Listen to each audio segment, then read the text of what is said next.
इससे पहले कुछ टॉपिक्स हमारे कवर हो चुके हैं, अगर आपने वो वाली वीडियो नहीं देखी है तो सबसे पहले वो वाली वीडियो देखना, फिर ये वाली वीडियो देखना, आपको अच्छी तरीके से समझ में आएगा। आपको एक बेसिक आइडिया लग गया था कि स्टैटिस्टिक्स का मतलब क्या होता है। आज थोड़ा सा उसी को डिटेल में लेके जाएंगे। Statistics means quantitative information. कोई भी क्वांटिटेटिव इंफॉर्मेशन, कोई भी क्वांटिटेटिव इंफॉर्मेशन, कोई भी क्वांटिटेटिव इंफॉर्मेशन, कोई भी क्वांटिटेटिव इंफॉर्मेशन क्या कहलाएगी? स्टैटिस्टिक्स कहलाएगी। क्वांटिटेटिव का मतलब होता है ऐसा वेरिएबल या ऐसी इंफॉर्मेशन जिसको हम नंबर में रिप्रेजेंट कर सकते हैं, जैसे 1 2 3 10 15, जिसको नंबर में लिख सकते हैं उसको हम स्टैटिस्टिक्स बोलेंगे। जनरल भाषा में अगर मैं बोलूं तो, जनरल भाषा में अगर बोला जाए किसी भी चीज को हम नंबर में लिख सकते हैं, जैसे हाइट हो गया, वेट हो गया, इसको मैं नंबर में रिप्रेजेंट कर सकता हूं, तो इसको मैं स्टैटिस्टिक्स बोलने वाला हूं। बट इसके अलावा भी कुछ और बातें आएंगी जो अभी आगे हम पढ़ने वाले हैं। सेम चीज आ गया क्वांटिफिकेशन ऑफ फैक्ट्स, मतलब ऐसे फैक्ट्स जिनको मैं क्वांटिटी में लिख सकता हूं तो उनको मैं क्या बोलूंगा? स्टैटिस्टिक्स बोलने वाला हूं। अब यहाँ पे क्वांटिटेटिव जैसे ही आता है तैसे ही आपका दिमाग चलना चाहिए, सर क्वांटिटेटिव आ रहा है तो क्वालिटेटिव भी आएगा। तो क्वालिटेटिव क्या होता है? क्वालिटेटिव का मतलब ऐसे इंफॉर्मेशन या ऐसे वेरिएबल्स जिनको हम नंबर में रिप्रेजेंट नहीं कर सकते हैं उनको क्वालिटेटिव बोलते हैं, जिसको हम कर सकते हैं उनको क्वांटिटेटिव बोलते हैं। तो ऐसे वेरिएबल्स जिनको हम नंबर में रिप्रेजेंट कर सकते हैं उनको क्या बोलते हैं? Quantitative variables. और जिनको नहीं कर सकते हैं, जिनको हम नंबर में एक्सप्रेस नहीं कर सकते हैं, उनको हम क्या बोलते हैं? Qualitative variable. क्वालिटेटिव वेरिएबल क्या होगा? जैसे किसी की ऑनेस्टी, क्या ऑनेस्टी कितना है, कितना ऑनेस्ट बंदा है वो, और ब्यूटी, इंटेलिजेंस, या किसी का कलर कैसा है, ये सारी की सारी बातें क्वालिटी कहलाती है किसी भी बंदे की, तो इसीलिए इनको हम बोलते हैं क्वालिटेटिव वेरिएबल्स। कोई दिक्कत, कोई प्रॉब्लम? अच्छा, इसके अंदर एक और पॉइंट लिखा हुआ है, जो कि लिखा हुआ है, क्या लिखा हुआ है? बी में assign rank for statistical analysis. मतलब जो क्वालिटेटिव वेरिएबल्स होते हैं उनको हम क्या कर सकते हैं? उनको मेजर तो कर नहीं सकते हैं नंबर के टर्म में, बट हम वहां पे रैंक असाइन कर सकते हैं। क्या असाइन कर सकते हैं? रैंक असाइन कर सकते हैं। जैसे मान लेते हैं एक इंसान दूसरे से ज्यादा इंटेलिजेंट है, तो एक को रैंक 1 कर दूंगा और दूसरे को रैंक 2 कर दूंगा। समझ में आई मेरी बात? इस तरीके से हम काम कर सकते हैं। ऐसा क्यों करते हैं अभी बिल्कुल मैं आपको इसका रीजन बताऊंगा, बट अभी नहीं, आने वाली क्लासेस में आप ये सीखने वाले हो। कोई दिक्कत, कोई प्रॉब्लम? तो ये एक जनरल सी भाषा थी कि स्टैटिस्टिक्स का मतलब क्या होता है। कोई भी क्वांटिटेटिव इंफॉर्मेशन स्टैटिस्टिक्स कहलाएगी, अगर मैं एक जनरल भाषा में बोलूं तो।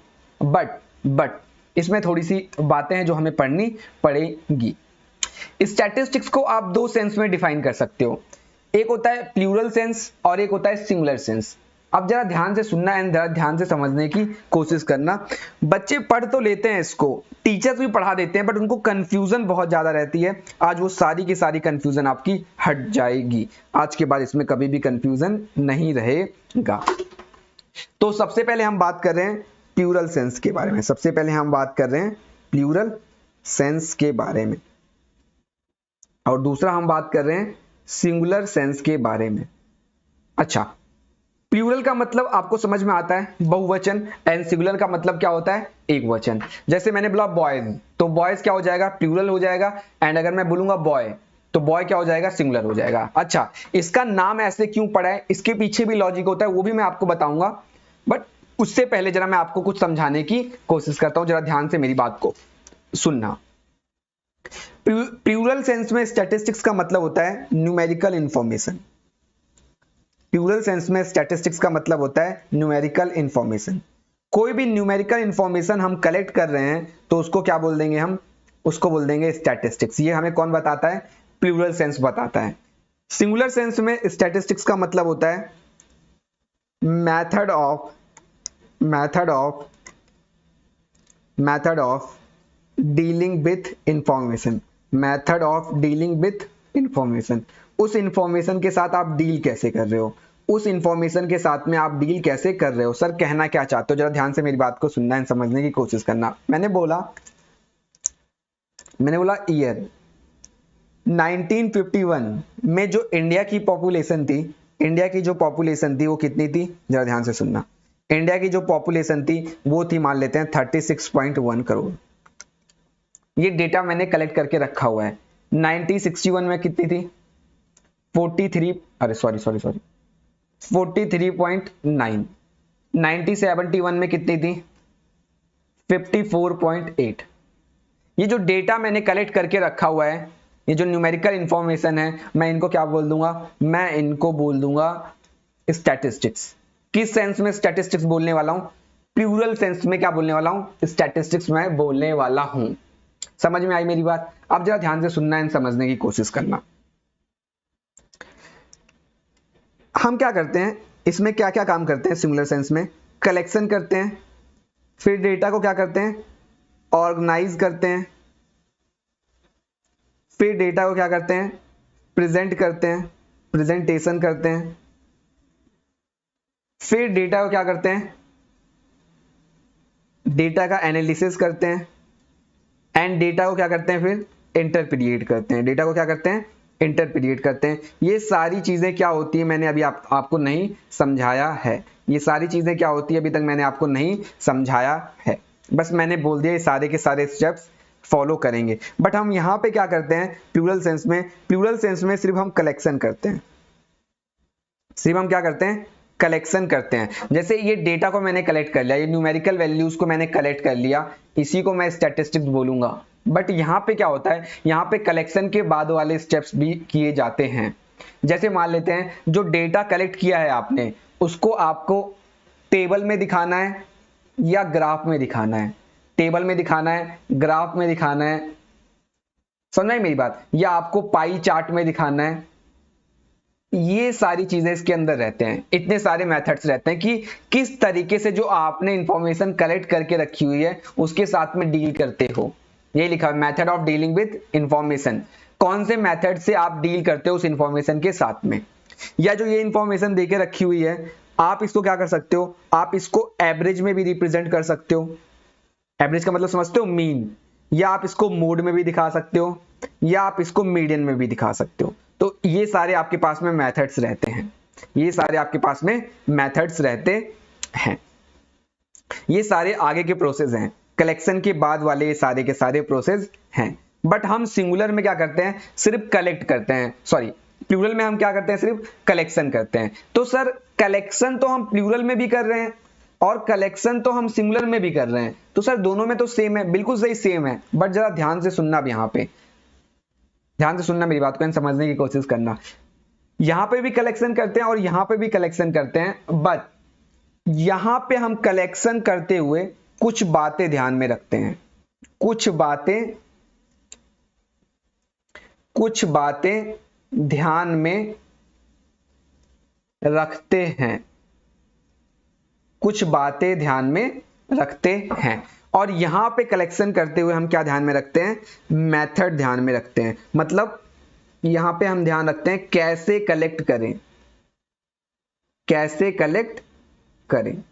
यहां पे हम ध्यान रखते हैं मेथड के बारे में। हम यहां पे किसके बारे में बात करते हैं, हम यहां पे मेथड के बारे में बात करते हैं कि डाटा को कैसे कलेक्ट करें। अब बहुत सारे मेथड्स हो सकते हैं डेटा को कलेक्ट करने के, बहुत सारे मेथड्स हो सकते हैं डेटा को कलेक्ट करने के, बट यहाँ पे हम मेथड्स के बारे में बात नहीं करते हैं प्लूरल सेंस में। हम यहाँ पे बस कुछ बेसिक बातों का ध्यान रखते हैं। समझ में आई मेरी बात? तो कलेक्शन के आगे वाले जितने भी स्टेप्स होते हैं, जैसे टेबल में दिखाना है, ग्राफ में दिखाना है, पाई चार्ट में दिखाना है, उसका एवरेज निकालना है, मोड निकालना है, मीन निकालना है, ये सारा का सारा सिंगुलर में होता है। बट प्लूरल में हम क्या करते हैं, कलेक्ट करते हैं न्यूमेरिकल इंफॉर्मेशन को। समझ आई मेरी बात? और कलेक्शन तो दोनों में आ रहा है, बट यहां पे हम कुछ बेसिक बातें ध्यान रखते हैं, और यहां पे हम किस तरीके से डेटा हमको कलेक्ट करना है वो मेथड ध्यान में रखते हैं। वो क्या ध्यान रखते हैं, मेथड ध्यान में रखते हैं। अब जरा मेरी बात को सुनना है, समझने की कोशिश करना। आपके दिमाग में एक डाउट आना चाहिए कि सर प्लूरल का मतलब तो होता है बहुवचन, मतलब बहुत सारे लोग, और सिंगुलर का मतलब होता है एक वचन, मतलब एक इंसान।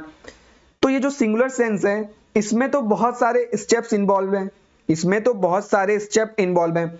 कलेक्शन भी आ गया, ऑर्गेनाइज भी आ गया, प्रेजेंटेशन आ गया, एनालिसिस आ गया, इंटरप्रिटेशन आ गया। तो ये सिंगुलर वाले को प्लूरल होना चाहिए था, और प्लूरल वाले को क्या होना चाहिए था, सिंगुलर होना चाहिए था, क्योंकि प्लूरल में तो एक ही स्टेप इन्वॉल्व है, कलेक्शन सिर्फ।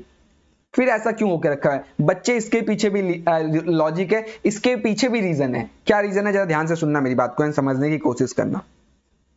ये सारी बातें आपको कोई टीचर नहीं सिखाता है, कोई स्कूल नहीं सिखाता है, कोई कोचिंग नहीं सिखाता है। बस प्रॉब्लम यही है ये सारी बातें आपको सीखनी है, एक एक लॉजिक आपको समझना है। मेरी बात को जरा ध्यान से सुनना है, समझने की कोशिश करना। एक बात बताओ, ये बहुत सारे बॉयज हैं, ये क्या है, बहुत सारे बॉयज हैं, बहुत सारे लड़के हैं। तो ये बहुत सारे लड़के हैं, तो ये क्या हो जाएगा सर, ये प्लूरल हो जाएगा। ये क्या हो जाएगा, प्लूरल हो जाएगा। इतने सारे हैं। अगर मैं किसी एक बॉयज को यहां से निकाल लूं, किसी एक बॉयज को मैं निकाल लूं यहां से, किसी भी एक बॉय को मैं यहां से निकाल लूं, तो वो बॉय जो जिसको मैं निकालूंगा, ये पूरा का पूरा ये पूरा का पूरा रिप्रेजेंट कर देगा। मतलब किसी भी एक लड़के को अगर मैं बाहर निकालता हूं, तो इस पूरे के पूरे ग्रुप को क्या कर देगा, रिप्रेजेंट कर देगा। जैसे इस लड़के के 2 हाथ हैं, 2 पैर हैं, एक मुंह है, एक नाक है, ठीक है, 2 कान है। इस तरीके से इस ग्रुप में भी वही सेम कैरेक्टरिस्टिक्स होंगे बाकी सारे बॉयज के।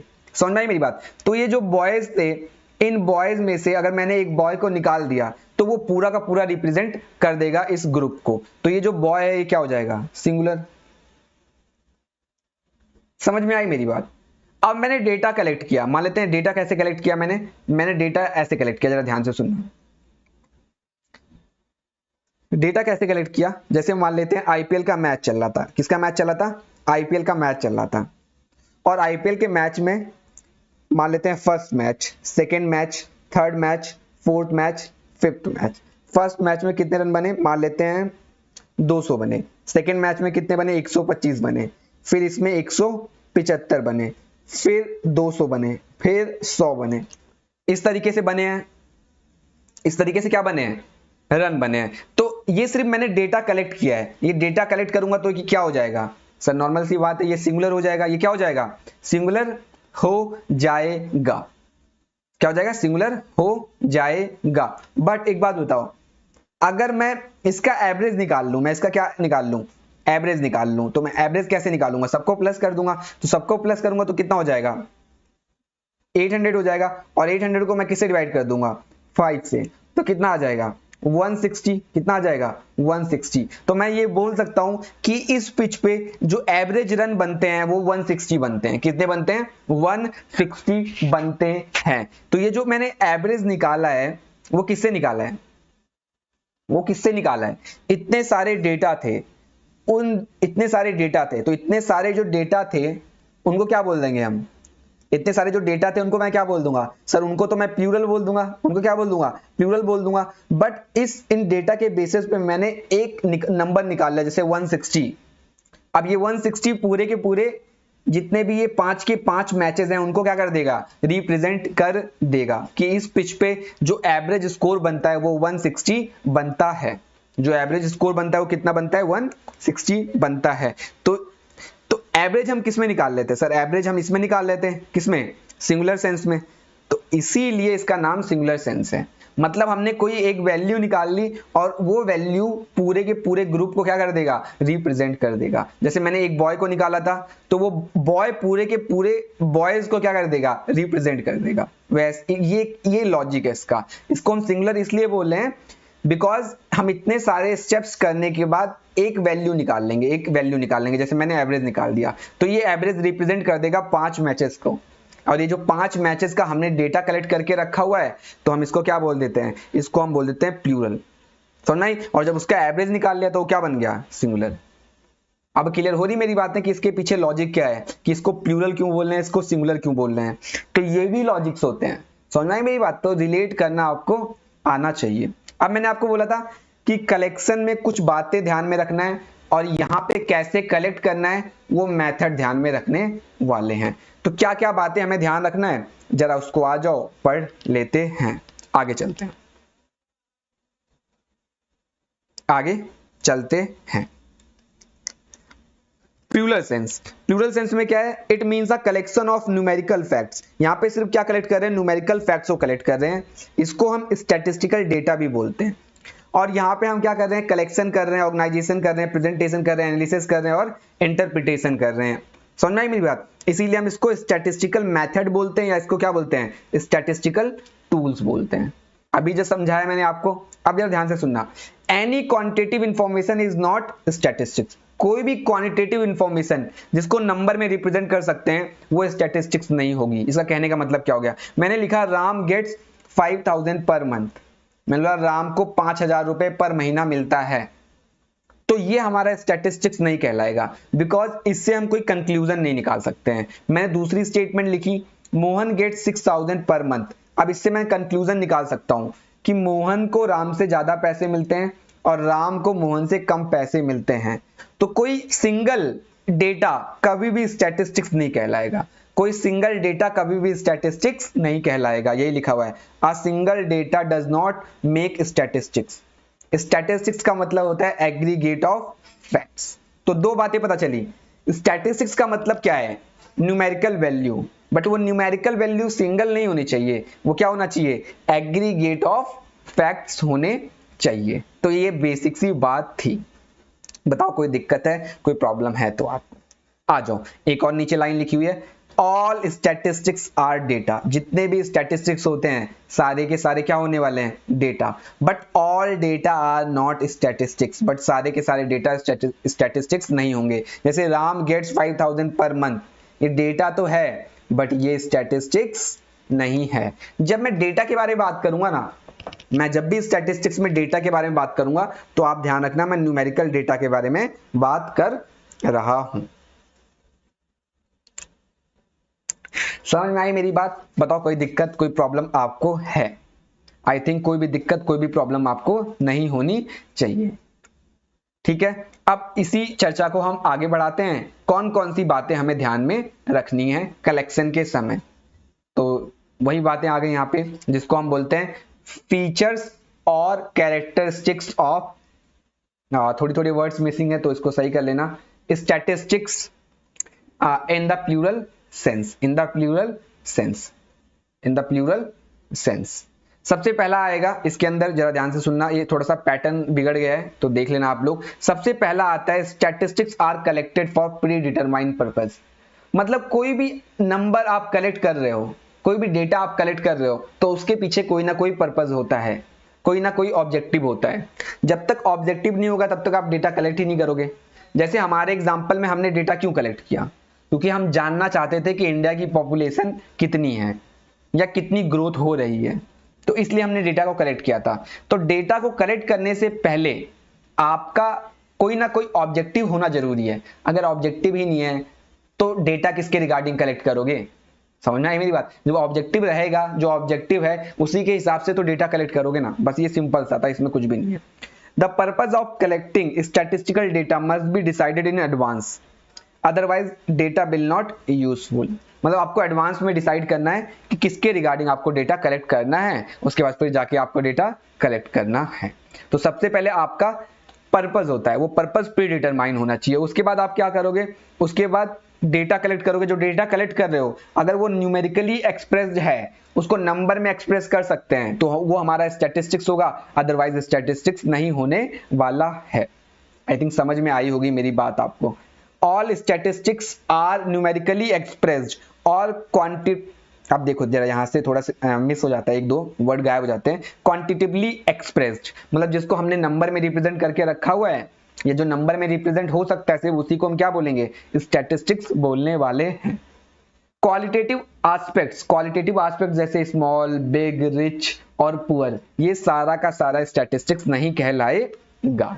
समझ में आई मेरी बात? मैंने जस्ट ऊपर ही आपको समझाया था कि न्यूमेरिकल फैक्ट तो होना चाहिए बट वो एग्रीगेट ऑफ फैक्ट्स होना चाहिए।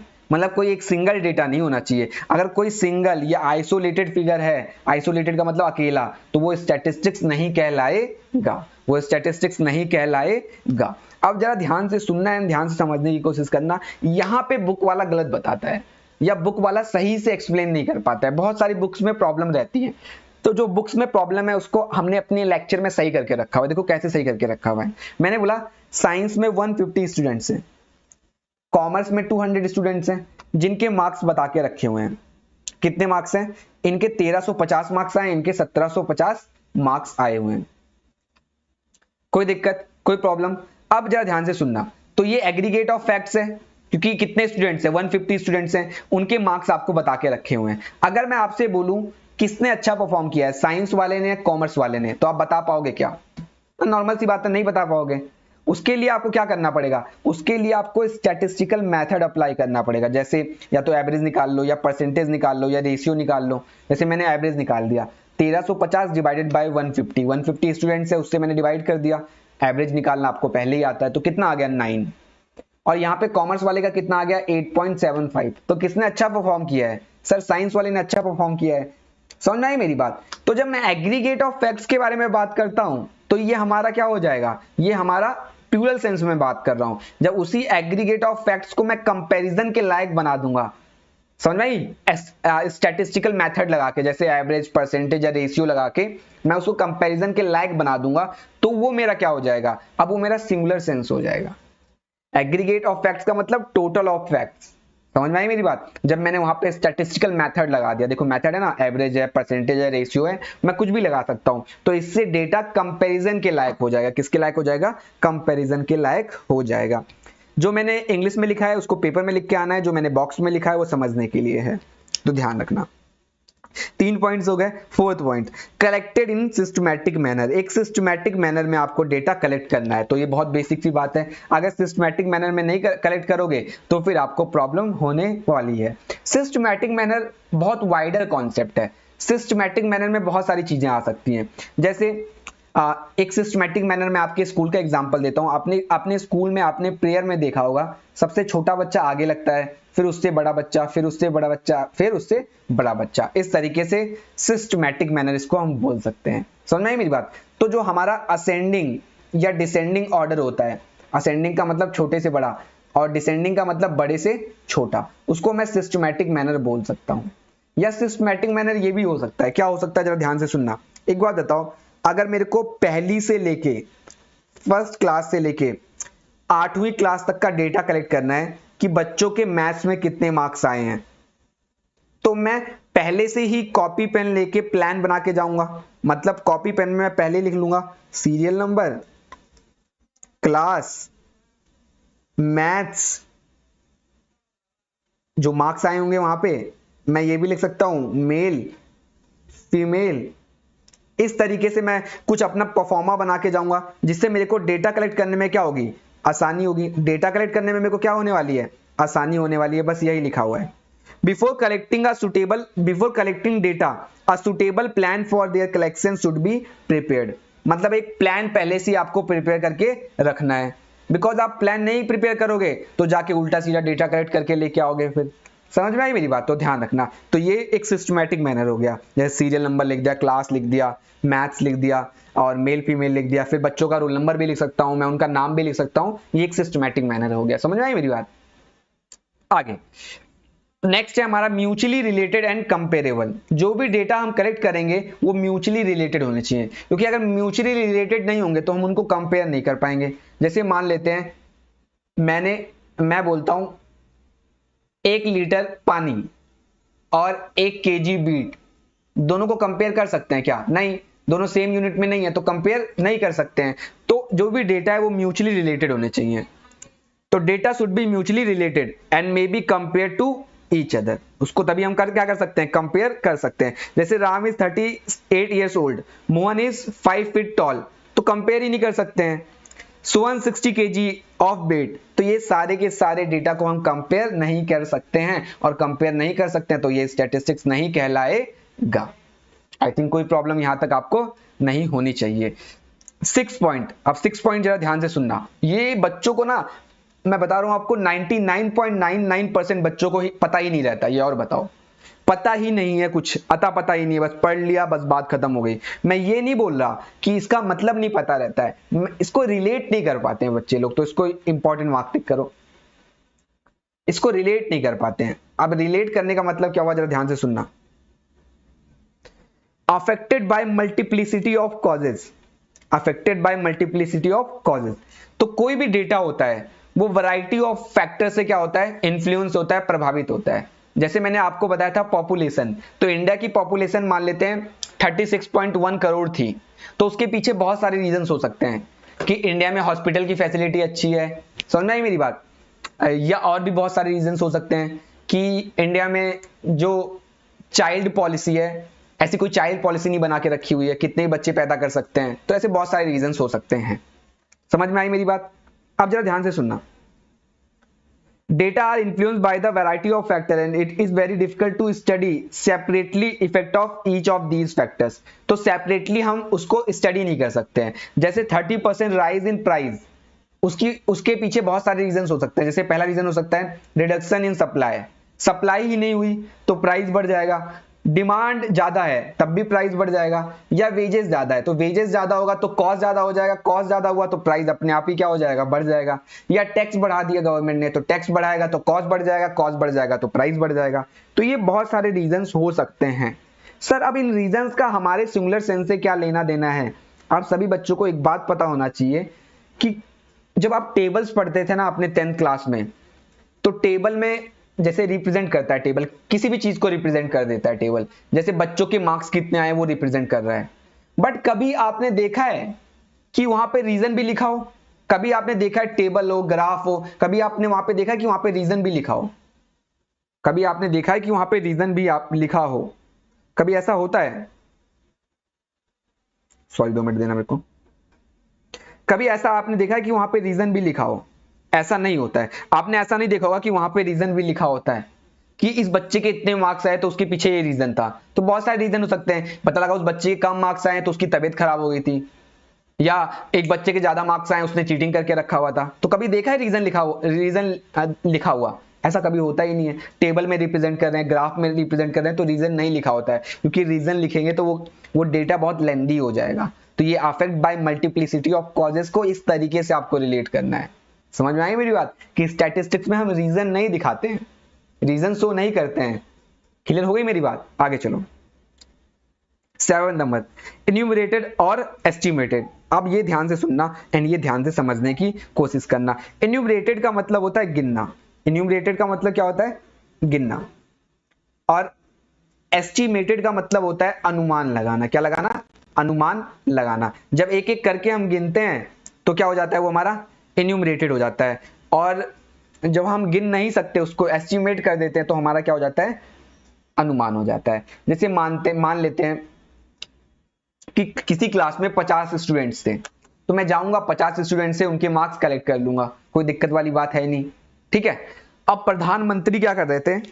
भाषण दे रहे थे। भाषण समझते हो ना? तो प्रधानमंत्री भाषण दे रहे थे, तो उस भाषण को देखने के लिए बहुत सारे लोग आए थे। तो अब ये पॉसिबल नहीं है, मैं काउंट नहीं कर सकता कि कितने लोग आए थे। तो मैं अनुमान लगा के ये बोल दूंगा कि जो प्रधानमंत्री भाषण दे रहे थे उसमें ना 2 लाख लोग आए थे। कितने लोग आए थे? 2 लाख लोग। क्योंकि मैं काउंट नहीं कर सकता हूं, मैं काउंट नहीं कर सकता हूं। जब मैं काउंट नहीं कर सकता तो वो मेरा क्या हो जाएगा? वो मेरा एस्टिमेशन हो जाएगा। अब ध्यान से सुनना एंड ध्यान से समझने की कोशिश करना। if the field of investigation is large, the procedure of estimation may be helpful। जब फील्ड ऑफ इन्वेस्टिगेशन लार्ज है, लार्ज का मतलब बहुत बड़ा है, जैसे मोदी का भाषण सुनने के लिए बहुत सारे लोग आए हुए थे, तो बहुत एक लार्ज एक तरीके से, तो वहां पे हम क्या अप्लाई कर देंगे? वहां पे हम अप्लाई कर देते हैं एस्टिमेशन। वहां पे क्या अप्लाई कर देते हैं? हम एस्टिमेशन अप्लाई कर देते हैं। समझ में आ रही मेरी बात? क्या अप्लाई कर देते हैं? वहां पे एस्टिमेशन अप्लाई कर देते हैं। और अगर फील्ड क्या है? स्मॉल है। स्मॉल का मतलब समझते हो? जैसे मान लेते 50 स्टूडेंट्स ही थे, तो वहां पे हम इन्यूमरेटेड अप्लाई कर देते हैं। क्या अप्लाई कर देते हैं? इन्यूमरेटेड अप्लाई कर देते हैं। अब एस्टिमेटेड को हम सैंपलिंग भी बोल सकते हैं और सेंसस को हम क्या बोल सकते हैं? इन्यूमरेटेड भी बोल सकते हैं। तो इन्यूमरेटेड का दूसरा नाम सेंसस है और एस्टिमेशन या एस्टिमेटेड का दूसरा नाम क्या है? सैंपलिंग है। कोई दिक्कत यहां तक? कोई प्रॉब्लम? तो जरा मेरे को बताओ। आई थिंक कोई दिक्कत एंड कोई प्रॉब्लम आपको नहीं होनी चाहिए। आगे बढ़ते हैं, जरा आगे बढ़ते हैं। अब जरा ध्यान से सुनना, इन्यूमरेटेड को सैंपलिंग क्यों बोलते हैं और जो हमारा एस्टिमेटेड है उसको सेंसस क्यों बोलते हैं? सॉरी मैंने गलत बोल दिया। एस्टिमेटेड को हम सैंपलिंग क्यों बोलते हैं और इन्यूमरेटेड को हम सेंसस क्यों बोलते हैं? तो इसके पीछे का रीजन समझो। जैसे 50 स्टूडेंट्स थे, अगर मेरे को उनके मार्क्स कलेक्ट करने हैं तो मैं क्या कर सकता हूं? मैं आसानी से उनके मार्क्स को कलेक्ट कर सकता हूं, कोई दिक्कत वाली बात है ही नहीं। तो मैं 50 स्टूडेंट के मार्क्स को कलेक्ट कर सकता हूं, तो आराम से कलेक्ट कर लूंगा। इसको बोलूंगा सेंसस, मतलब मैं सबसे मार्क्स कलेक्ट कर सकता हूं। बट मान लेते हैं 1000 स्टूडेंट्स हैं, अब सबसे मार्क्स को कलेक्ट करना थोड़ा मेरे लिए मुश्किल होने वाला है। थोड़ा क्या होने वाला है? मेरे लिए मुश्किल होने वाला है। तो मैं क्या करूंगा, मैं सिर्फ 100 स्टूडेंट से मार्क्स कलेक्ट कर लूंगा। जैसे मैंने 100 स्टूडेंट से मार्क्स कलेक्ट किया और उन मार्क्स को टोटल किया, तो उन मार्क्स को टोटल करने के बाद कितना आ गया 900, और मैंने फिर उसको 100 से डिवाइड कर दिया तो कितना आ गया, तो मेरा एवरेज मार्क्स आ गया। तो कितना आ गया, मेरा एवरेज मार्क्स आ गया। अब एवरेज मार्क्स मेरा 9 आ गया। तो अगर 100 स्टूडेंट का 9 मार्क्स आ रहा है तो बचे कितने, बाकी 900 बचे हुए हैं। तो मैं मान के चलूंगा जो 900 स्टूडेंट्स बचे हुए हैं उनका भी मार्क्स क्या आने वाला है, उनका भी जो एवरेज मार्क्स आएगा वो 9 ही आएगा। वो क्या आने वाला है, 9 ही आने वाला है। क्योंकि मैं, समझ में आई मेरी बात, मैंने एस्टिमेट कर दिया, मैंने अनुमान लगा दिया कि जो 900 स्टूडेंट बचे हुए हैं उनका मार्क्स भी कितना आएगा, एवरेज मार्क्स 9 ही आएगा। समझ में आई मेरी बात। यहाँ पे ये जो 1000 स्टूडेंट है ना, इनको हम बोलते हैं यूनिवर्स। इनको हम क्या बोलते हैं, इनको हम बोलते हैं यूनिवर्स और पॉपुलेशन, मतलब टोटल को हम बोलते हैं यूनिवर्स या क्या बोलते हैं, पॉपुलेशन। और ये जो 100 स्टूडेंट्स है ना, इनको मैं बोलूंगा सैंपल। इसका मतलब क्या हो गया, मैंने सैंपल के बेसिस पे बता दिया कि यूनिवर्स या पॉपुलेशन का कैरेक्टरिस्टिक्स कैसा है। मतलब वो जो बच्चे बचे हुए हैं वो पढ़ने में अच्छे हैं या पढ़ने में बुरे हैं। समझ में आई मेरी बात। तो इसीलिए इसको मैंने क्या बोल दिया, सैंपलिंग। मतलब सैंपल के बेसिस पे मैं पूरी पॉपुलेशन को बता रहा हूं कि वो अच्छी है या बुरी है, मतलब उसका कैरेक्टरिस्टिक्स बता रहा हूं मैं, बस ऐसा समझ के चलो। बताओ यहां तक कोई दिक्कत, कोई प्रॉब्लम आपको है? अब जरा ध्यान से सुनना एंड जरा ध्यान से समझने की कोशिश करना। एक बात बताओ, आपको डेटा कलेक्ट करना था, आप दो तरीके से कलेक्ट कर सकते हो। या तो आप हर एक बंदे से पूछ सकते हो, या तो आप हर बंदे से ना पूछ के कुछ बंदों से पूछ लो और उसी के बेसिस पे पूरी की पूरी पॉपुलेशन को क्या कर दो, रिप्रेजेंट कर दो। तो सर ये तो मेथड हो गया ना, ये तो मेथड हो गया ना कि आपके पास में डेटा कलेक्ट करने के दो मेथड हैं। पहला मेथड है सैंपलिंग, दूसरा है सेंसस। तो सर ये तो हमारा प्लूरल सेंस में नहीं आना चाहिए ना, ये तो सिंगुलर में चले जाना चाहिए।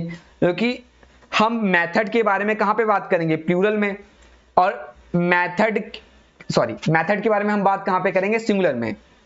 समझ में आई मेरी बात। और डेटा के बारे में हम बात कहां पे करेंगे, प्लूरल में। तो यहां पे तो मेथड के बारे में बात कर रहे हैं। तो ये जो 7th पॉइंट है ना, ये बहुत सारी बुक में दिखा के रखा हुआ है, कहां पे, प्लूरल सेंस में, बट ये होना कहां पे चाहिए, सिंगुलर सेंस में। तो आप इसको सिंगुलर सेंस में दिखा के आओगे पेपर में। समझ में आई मेरी बात। आगे आओ, स्टेज और स्टैटिस्टिकल स्टडी और फीचर्स। स्टेज बोलो या उसको फीचर्स बोलो, किस सेंस में, सिंगुलर सेंस में। किस सेंस में, सिंगुलर सेंस में। और आपको पता है सिंगुलर सेंस में कितने स्टेप्स थे, 5 स्टेप्स थे या 5 स्टेज थे। सबसे पहला स्टेज कौन सा था, कलेक्शन ऑफ डेटा। तो कलेक्शन ऑफ डेटा, डाटा को कलेक्ट करने के आपके पास में दो मेथड हैं, सेंसेस और सैंपलिंग। तो जो 7th वाला पॉइंट आया था, 7th वाला या 6th वाला, जो ये 7th वाला पॉइंट था वो कहां पे आ जाएगा, वो वहां पे ना दिखा के उसको हम कहां पे दिखा देंगे, उसको हम सिंगुलर सेंस में दिखा देंगे। समझ में आई मेरी बात। तो वो 7th पॉइंट यहां पे दिखाएंगे। कलेक्शन ऑफ डेटा के दो मेथड हैं, सेंसेस और सैंपलिंग। फिर स्टेज 2 हमारा था ऑर्गेनाइजेशन ऑफ डेटा, इसके भी दो मेथड हैं आपके पास में। अच्छा ये सब हमें पढ़ना है, मैंने लिख के रखा हुआ है, चैप्टर नंबर 2 में पढ़ेंगे, चैप्टर नंबर 3 में पढ़ेंगे। प्रेजेंटेशन ऑफ डेटा हम चैप्टर नंबर 4 में पढ़ेंगे। फिर एनालिसिस ऑफ डेटा आगे वाले चैप्टर्स में पढ़ेंगे, मैंने नाम नहीं लिखा यहाँ पे। इंटरप्रिटेशन ऑफ डेटा आने वाली क्लास में, मतलब आने वाले चैप्टर्स में हम पढ़ने वाले हैं। सिर्फ मैंने 4 चैप्टर तक बता के रखा हुआ है, जो बाकी के चैप्टर आएंगे वो कहीं ना कहीं स्टेज 4 और स्टेज 5 में क्या हो जाएंगे, डिवाइड हो जाएंगे, उसमें बढ़ जाएंगे। ये पूरा का पूरा हमारा खत्म हो गया, प्लूरल सेंस भी और सिंगुलर सेंस भी। अब मैंने आपको एक एक रीजन बताया है कि अगर इसका नाम प्लूरल सेंस है तो क्यों है, इसका नाम सिंगुलर सेंस है तो क्यों है। और दूसरी चीज इसके अंदर मैंने आपको क्या बता के रखा हुआ है, जो दूसरी चीज इसके अंदर मैंने आपको बता के रखा हुआ है कि प्लूरल सेंस में कहीं भी मेथड्स के बारे में बात नहीं करते हैं, हम बेसिक बातें ध्यान रखेंगे। समझ में आई मेरी बात। अब ऐसा क्यों है कि प्लूरल सेंस और सिंगुलर सेंस दोनों अलग अलग हैं, दोनों अलग अलग हैं। होता क्या है ना, जब शुरू में किसी इंसान ने ना स्टैटिस्टिक्स का बहुत लिमिटेड स्कोप बताया, उसने बोला सिर्फ डेटा को कलेक्ट करेंगे वही स्टैटिस्टिक्स है। फिर टाइम चेंज होता है तो कोई और इंसान आ जाता है, तो कोई और इंसान आके कुछ और बताता है, तो जब कोई इंसान आके कुछ और बताता है तो फिर वो जो डेफिनेशन है वो चेंज हो जाती है। तो एक सिंगुलर सेंस हो जाएगी और एक क्या हो जाएगी, प्लूरल सेंस हो जाएगी, क्योंकि किसी और ने कुछ और डिस्क्राइब किया, कोई और इंसान आया उसने कुछ और डिस्क्राइब किया, तो इसीलिए दोनों अलग अलग हो गए। बट स्टैटिस्टिकल स्टडी दोनों मेथड के बिना पॉसिबल नहीं है। ऐसा नहीं है सिर्फ प्लूरल पढ़ लोगे सिंगुलर पढ़ लोगे, नहीं, सिंगुलर को भी पढ़ना पड़ेगा प्लूरल को समझने के लिए, क्योंकि जब डेटा कलेक्ट करोगे तो बेसिक बातें तो आपको ध्यान में रखना ही रखना है, बेसिक बातें तो ध्यान में रखना ही रखना है आपको, और वो बातें ध्यान में रखना ही रखना है, साथ में आपको मेथड भी अप्लाई करना है, साथ में आपको मेथड भी अप्लाई करना है। तो स्टैटिस्टिकल स्टडी कभी भी दोनों के बिना पॉसिबल नहीं है, समझ में आई मेरी बात। तो सिंगुलर प्लूरल दोनों लगा के ही आप क्या करोगे, स्टैटिस्टिकल स्टडी को करोगे। समझ में आई मेरी बात। एक एक रीजन, एक एक लॉजिक मैंने आपको समझा दिया है, जितना जो कंफ्यूजन आपके लिए क्रिएट कर सकता था, तो सारी चीजें मैंने आपको बता दी हैं। अगर वीडियो अच्छी लगी तो चैनल को सब्सक्राइब करना, अच्छे अच्छे कमेंट करना, अगर वीडियो में कुछ प्रॉब्लम लगी तो मैसेज करना, कमेंट करना, मेरा नंबर दिया हुआ है, हम और इंप्रूव करने की कोशिश करेंगे। तो मिलते हैं नेक्स्ट वीडियो में आपसे।